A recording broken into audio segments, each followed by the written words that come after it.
She looked like no one. A quiet woman on an old fishing boat. Alone. Worn jacket. Calloused hands. No name anyone remembered. Just another soul chasing silence on the water. But that morning, the Coast Guard didn't see a woman. They saw a threat. And in less than 60 seconds, their guns were drawn, a helicopter was circling, and 3 armed vessels had boxed her in. They thought they were stopping a criminal. What they really did was destroy a mission designed to stop international terrorism. Because the woman they arrested? She wasn't running from the law. She was the one protecting it. The sea was still dark when her boat cut across the morning fog, just her, the cold breeze, and the rhythm of nets sliding into the water. At first glance, she looked like no one special. Worn flannel, rough gloves, and a quiet face that didn't invite questions. Locals just called her Ellie Carson, the woman with a rust-red fishing boat called the Second Chance. They said she kept to herself, paid in cash, and never missed a sunrise. But on this particular morning, at 4:47 a.m., the fog parted not to the sun but to a 270-foot Coast Guard cutter, steaming in fast, lights off until the last second. Its prow sliced through the mist like a blade, and Ellie knew something was wrong. Very wrong. She was still hauling in her nets when a loudspeaker barked.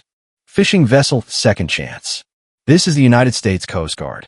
Cut your engines immediately and prepare for emergency boarding. That voice wasn't routine. It was clipped, sharp, too rehearsed. She reached for the throttle and slowed her engines. Out of the mist, 2 smaller patrol boats appeared, positioning themselves into a formation, boxing her in like she was a threat. A helicopter circled high above, invisible but unmistakable by its low, deliberate thrum. This wasn't an inspection. This was an operation. From her wheelhouse, Ellie spotted armed silhouettes on the cutter's deck. They weren't wearing orange rescue vests or checking safety clipboards. These men wore tactical gear, Kevlar, visors, sidearms ready, M4S across their chests. Her chest tightened. They think I'm the enemy. But she said nothing. Her hands were steady on the helm. The floodlights snapped on and lit her boat like a stage. She didn't flinch. She'd rehearsed this moment in her mind, except this was never supposed to happen. Hands visible, someone shouted. Step away from the controls. She raised her arms slowly. In the silence, she could hear the distinct metallic click of safeties being released. They were ready to shoot. And still, she didn't say a word, because saying the wrong thing too soon could compromise more than just herself.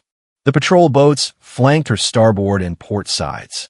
On deck, the team leader, a broad-chested man with Lieutenant Commander Pin, stepped to the edge of the cutter.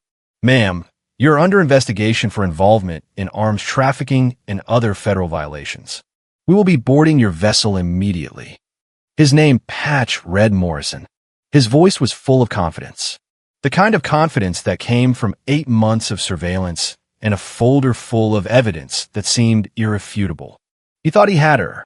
But Ellie just looked at him. From the shore, she'd always appeared to be a loner. No family, no fishing partners, no backstory.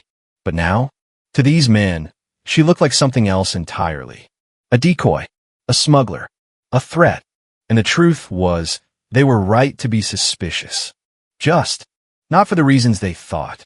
The boarding ramp clanged hard against her deck, and Morrison stepped aboard with 5 armed officers at his back. They moved like wolves, silent, tactical, deadly. But Ellie didn't run. She didn't speak. She didn't resist. And that more than anything unnerved them. Martinez checked the hold. Thompson searched the wheelhouse. Rodriguez, deck-level compartments every inch. They moved fast. She stood still. Morrison approached her slowly, eyes narrowed. Ma'am, any sudden movements and you'll be restrained. Her lips didn't move. Instead, she simply nodded once. It was enough to make him pause. There was no fear in her face. No panic. Just. That's when he started to doubt. She didn't look like a criminal. She looked like someone trained not to panic. Someone who had already weighed every outcome. Someone who had once been in charge. Commander, a voice crackled from below deck. You need to see this. Morrison snapped his head toward the hatch. Keep her right here, he barked, and disappeared below. 2 officers stayed behind, rifles pointed at her chest. Still, Ellie said nothing. They didn't know that their biggest mistake wasn't storming her boat without a warrant. It was underestimating her. She had warned command this might happen one day, that her cover was too deep, that her profile, her routine, her modified vessel might one day attract the wrong attention from the right people. And now, here they were, armed, nervous, ready to ruin everything. She didn't fear arrest. She feared what would follow. Because if the operation was exposed, if the traffickers she'd been infiltrating found out what had just happened, then the people she'd been tracking for 3 years would vanish like smoke. Her work, her sacrifice would be for nothing. She heard Morrison shouting from the hold. Boxes of gear, satellite phones, military-grade electronics, all part of her cover. But also enough to make any law enforcement agent believe they just busted the biggest domestic arms trafficking operation in years. She felt the weight of it crashing down. The helicopter above circled lower. More lights were approaching from the coast. Morrison was coming back up. His face had changed. Pale now, jaw locked, like he'd just seen something he didn't understand. He stepped forward, reached into his pocket, and pulled out a pair of zip ties. "Ma'am, you're under arrest." She didn't fight. Not yet. But deep down she knew they had just made a catastrophic mistake. The zip ties bit in her wrists, but Ellie didn't even wince. She stood still, eyes fixed on Morrison as he read her rights like a man convinced the job was already done. Around them, his team scurried across her deck like ants cataloging crates, opening sealed compartments, photographing equipment. Every single item they found was exactly what she'd placed there, because she wanted it to be found but not like this. In her mind, she ran the math. How long before this reached Washington? How long before the arms dealers monitoring Coast Guard chatter caught wind of her arrest? How many hours, or minutes, before every carefully cultivated contact she'd built went dark, taking with them the intelligence she'd bled for? Morrison was still talking, waving at someone to double-check her gear. His voice was growing tighter, less smug. She noticed it right around the time the radio crackled. "Commander, we've got secure comms lighting up from somewhere near your location. Encrypted, possibly military-grade, unknown origin." Morrison paused mid-sentence. That wasn't in his script. Ellie could feel the moment shift, the faint ripple of unease moving across the deck like a cold front. He turned to her again. "Who are you?" he asked, quieter this time. Still, she said nothing. The sound of boots hitting metal echoed as another officer came up from below deck, face pale, breath short. "Sir, there's more. A lot more. And some of the equipment has classified DSA tags, encryption keys. This stuff shouldn't be on any civilian boat." Ellie tilted her head ever so slightly. Now, they were starting to feel it. She had warned her superiors that the operation had gotten too big, too quiet, too perfect. 3 years pretending to be someone else. 3 years building a legend. Fishing licenses, bank accounts, even minor citations for minor infractions, all carefully arranged to look like a life she didn't live. And now, it was all unraveling not from enemy fire, but from friendly hands. The irony burned deeper than any wound. Morrison took a step closer. She noticed how his hand now hovered just slightly above his holster, unsure if he was dealing with a threat or a mistake. "Ma'am," he said, low and tense, "you're going to tell me what this is, or I swear." That's when she finally spoke. Not loud, not dramatic, just enough for him to hear. "Lieutenant Commander, before you do something that neither of us can undo, you need to make a phone call." Morrison blinked. His lips curled, half sneer, half disbelief. "Lady, the only call you'll be making is to your lawyer." But she didn't flinch. She just looked at him calm, resolute, not a trace of panic. And then, quietly, she said it. "Broken Arrow 77 Alpha. Authentication code. Whiskey Tango 9977. It was as if time stopped. Morrison froze. Not metaphorically, literally. The color drained from his face. Behind him, one of his officers looked up with a sharp intake of breath. Even the radio went silent for a moment. Because those weren't just words. That was a phrase that could flip entire chains of command. A phrase that didn't belong to smugglers or criminals, but to Tier 1 black ops only a handful of people on Earth even knew existed. Ellie's voice didn't tremble when she added, "You need to call JSOC. Now, or you'll be the one facing a federal investigation." For 3 long seconds, Morrison didn't move. Then he turned, snapped at one of his men, and reached for the encrypted satellite phone on his belt. "Patch me through to Joint Special Operations Command," he barked. "Now!" Static. One ring. Two. Then a voice came through, clipped and deadly efficient. "JSOC Operations Center. This is Colonel Hayes." Morrison cleared his throat, but his voice cracked anyway. "This is Lieutenant Commander Morrison, U.S. Coast Guard. I have an individual in custody who just gave me a broken arrow code." Silence. Not static, just silence. "Then, give me your exact location, Commander, and describe the individual." He rattled off coordinates. Described Ellie height, age, clothing, demeanor. More silence. Ellie watched him, unmoving. After what felt like a lifetime, the voice returned. Colder. Sharper. Furious. "Lieutenant Commander, you are holding Major Eleanor Carson, United States Army Special Forces, on an active, deep cover counterterrorism assignment. You are to stand down immediately." Morrison's knees nearly buckled. He dropped the phone to his chest, eyes wide. We had no idea. We had intel." The voice on the other end cut him off like a guillotine. "Your intel was planted by the very network she was dismantling. Congratulations, Commander. You just blew open 3 years of classified infiltration. I hope it was worth it." The line went dead. The deck was quiet. Only the waves lapping against the hull and the distant beat of the chopper above. Morrison turned to her slowly. The zip ties around her wrists had turned her skin raw, but she still stood tall. "Major," he said, hoarsely. I didn't know." Her eyes didn't soften. She didn't offer forgiveness.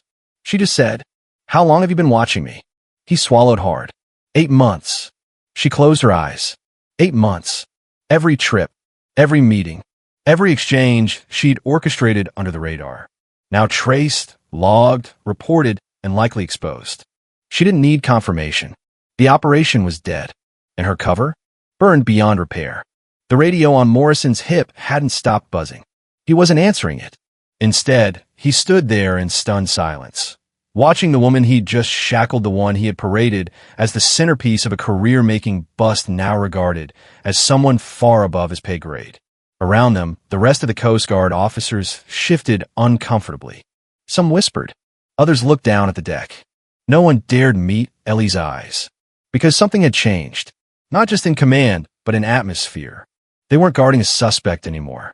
They were standing in the presence of someone they had no authority over. Morrison moved like his boots weighed 100 pounds. He took out his knife, not as a weapon, but to cut the zip ties. The plastic snapped one by one. Her wrists, bruised and red, fell to her sides. She didn't say thank you. Didn't need to. He was the one who should have spoken, but had nothing left to say. The sound of approaching rotors broke the tension. They came from the south, fast, low, and unmistakably military.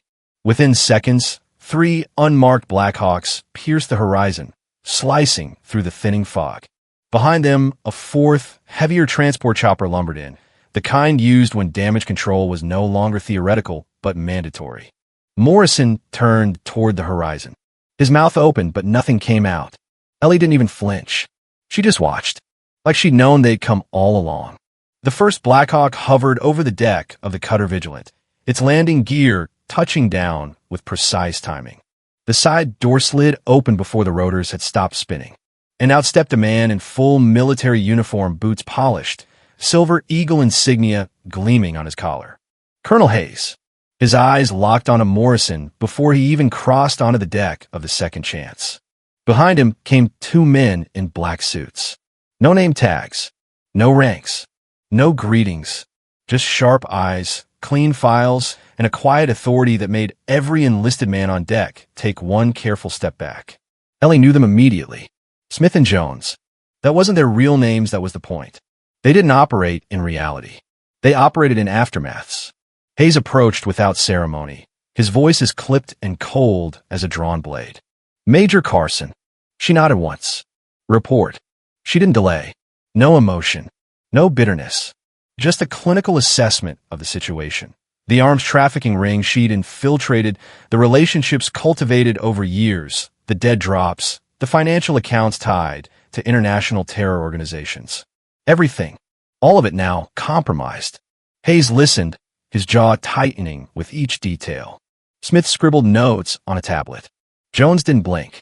By the time she finished, the deck had fallen completely silent. Even the helicopter overhead seemed to be hovering in shame. Ellie looked down at her boat. The second chance, her floating alias, her cover, her lifeline. And now, like her mission, it was useless. One of the men in black turned toward the stern and began painting over the boat's name in thick black letters. Gone. Just like that. Morrison tried to speak. So I didn't know. We were following intelligence. It looked legitimate. Hayes turned slowly. What came next wasn't shouting. It wasn't a reprimand. It was worse. It was precision disappointment. Lieutenant Commander, your team was played. Fed information by the same network Major Carson was dismantling. They used you not just to remove her, but to protect themselves.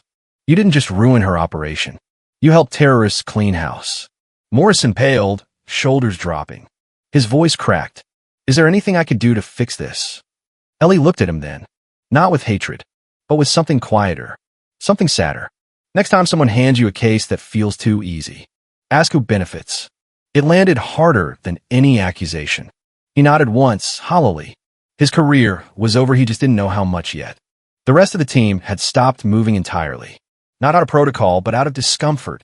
No one wanted to be the one to keep searching, not when it was now clear. They hadn't stormed a smuggler's boat. They had violated a classified battlefield. Smith finally stepped forward. Major Carson, he said, his voice calm but devoid of warmth. You'll be extracted within the hour. Your files will be sealed. Your cover will be erased. The protocol is in motion. She didn't nod. She already knew. The life she'd built fake as it was would be scrubbed from existence. Hayes looked at her, this time softer. I'm sorry, Major. You gave up a lot to make this work. She didn't answer. Because there was nothing left to say. She wasn't angry. She wasn't proud.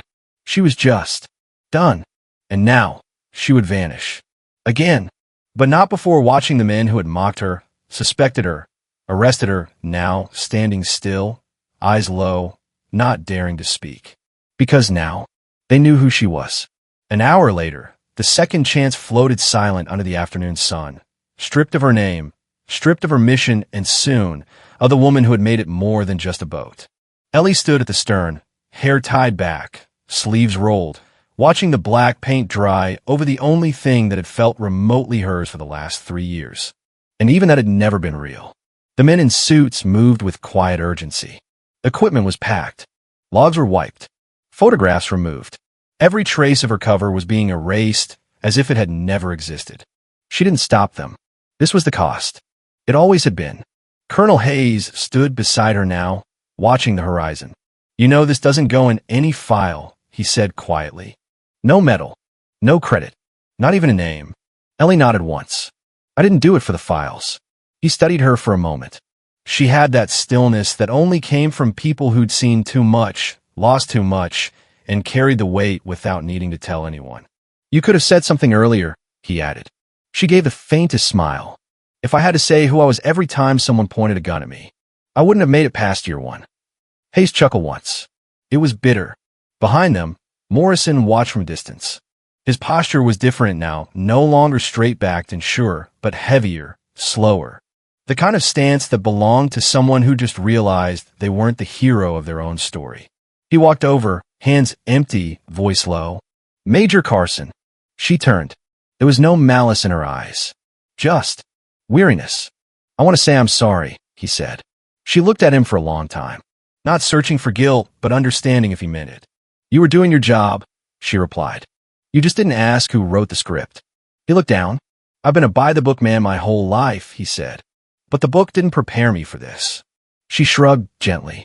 The book was never written for people like me. The silence between them wasn't hostile, just honest. And sometimes that hurt worse. The helicopter returned, blades thumping like a slow heartbeat. Smith approached with a sealed envelope. Your new identity, he said. She didn't take it. Not yet.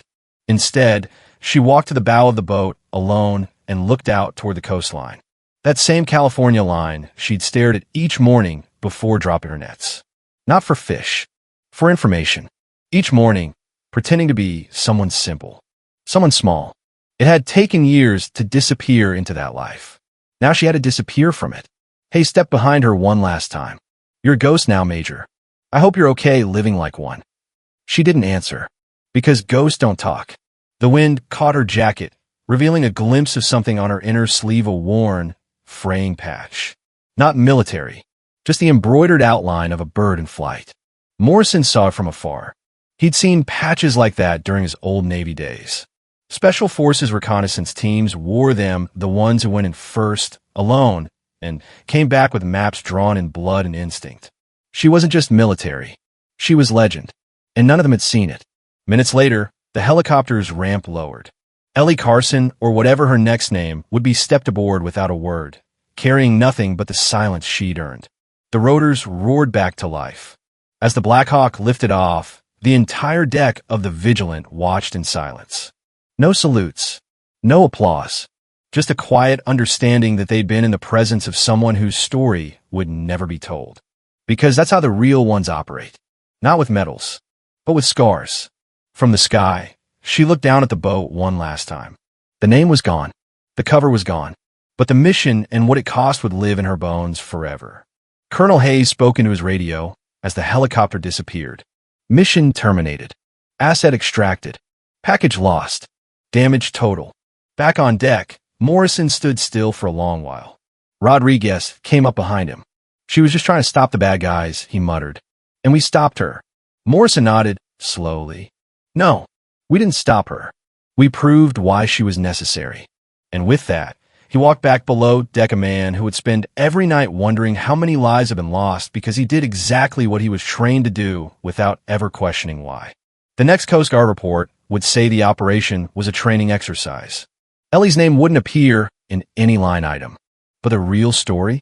It would live in whispers, told quietly, by those who had seen her eyes steady, silent as the world around her fell apart.